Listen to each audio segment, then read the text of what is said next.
Hello everyone. What's up? Welcome to the Trending News channel. Hope you will enjoy our video. Before we begin, hit the subscribe button and give this video a thumbs up. Here is the news title. Rain threatens high-stakes Afghanistan vs Australia contest. Afghanistan have no option but to win. For Australia, a defeat will mean they have to rely on the other result in the group. Much like Afghanistan's match against England, the political specter over this clash is hard to put aside.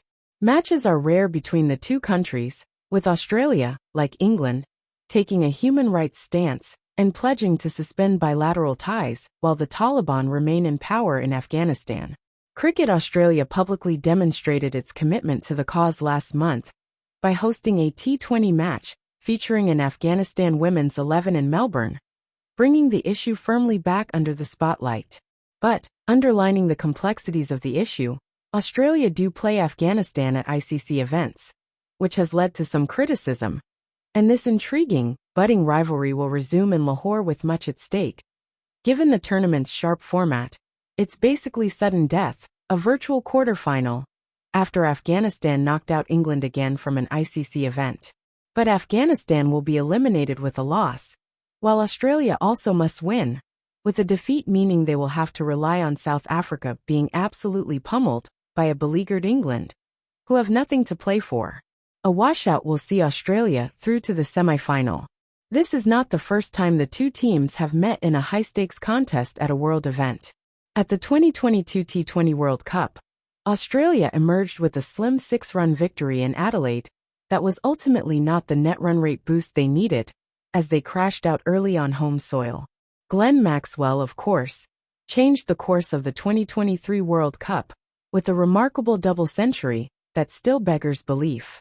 But Afghanistan had some measure of revenge at last year's T20 World Cup, as they overcame a brief Maxwell onslaught with a 21-run victory that sealed their place in the semi-finals.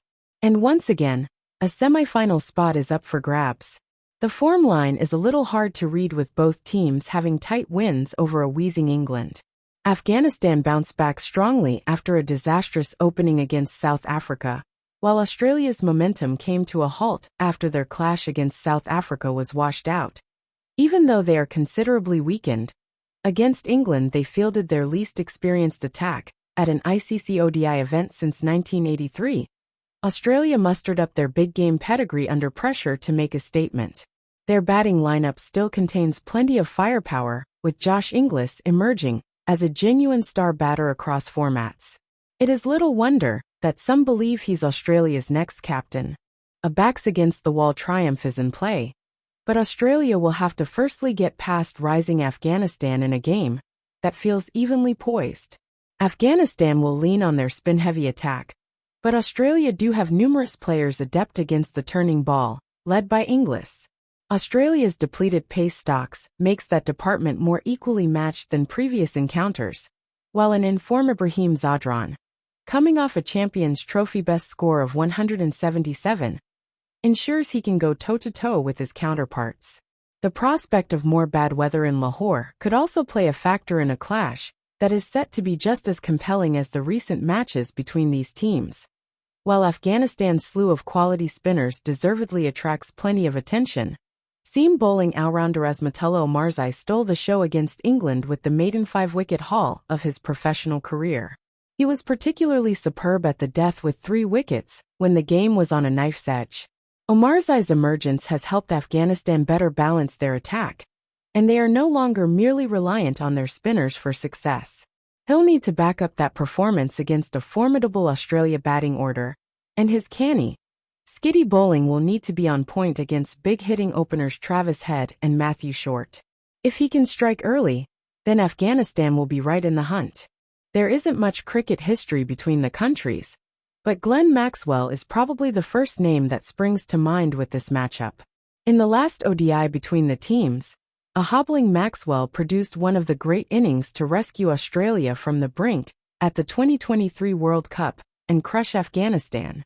Maxwell enters this match in great form, having put the finishing touches against England after a brilliant end to the BBL season. It will be interesting to see if his presence at the crease spooks Afghanistan, who are adamant they haven't devoted too much of their plans on him. Team news: Sean Abbott for Spencer Johnson? After such a momentous victory, Afghanistan are likely to go unchanged for the third straight game and back their spin strength in subcontinental conditions. The trio of Rashid Khan, Mohammad Nabi and Noor Ahmad will present considerable challenges for the Australians. Afghanistan, possible 1 Ibrahim Zadran, 2 Ramanullah Gurbaz WK, 3 Sedikullah Atal, 4 Rahmat Shah, 5 Hashmatullah Shahidi captain, 6 Azmatullah Omarzai, 7 Mohammad Nabi, 8 Gulbuddin Naib, 9 Rashid Khan, 10 Noor Ahmad, 11 Fazal Haq Faruqi. Due to the inclement conditions, team lists weren't even announced for the Australia-South Africa clash. It makes predicting Australia's lineup somewhat difficult. The team is mostly settled, but they might be tempted to tweak their bowling attack that leaked 351 runs against England. Left-arm quick Spencer Johnson might be in the selection gun after he was overlooked for the death overs against England. But his pace and bounce could be a weapon against Afghanistan's top order. Australia, who trained indoors on match eve, will also consider bowling all-rounder Sean Abbott, who offers a point of difference and strengthens the batting, and leg spinner Tanveer Sangha, given Marnus Labuschagne's part-time leg spin played a role against England. Australia, possible 1 Matthew Short, 2 Travis Head, 3 Stephen Smith captain, for Marnus Labuschagne 5 Josh Inglis WK, 6 Alex Carey, 7 Glenn Maxwell, 8 Sean Abbott/Spencer Johnson, 9 Ben Dwarshuis, 10 Nathan Ellis, 11 Adam Zampa. Pitch and conditions.